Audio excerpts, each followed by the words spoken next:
In this short tutorial, I'm going to share with you how to clear your YouTube search history. This is important for maintaining privacy, improving recommendations, and freeing up storage space.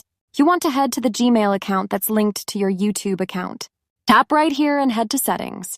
You want to select your account and head to your Information, Privacy, and Security.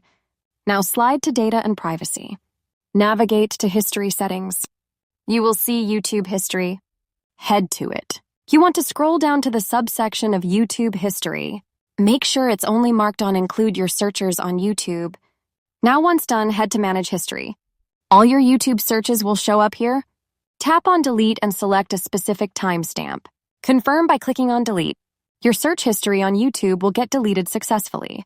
Well, that's how easy it is to delete YouTube search history. And if you find this video helpful, don't hesitate to give it a thumbs up. See you in the next one.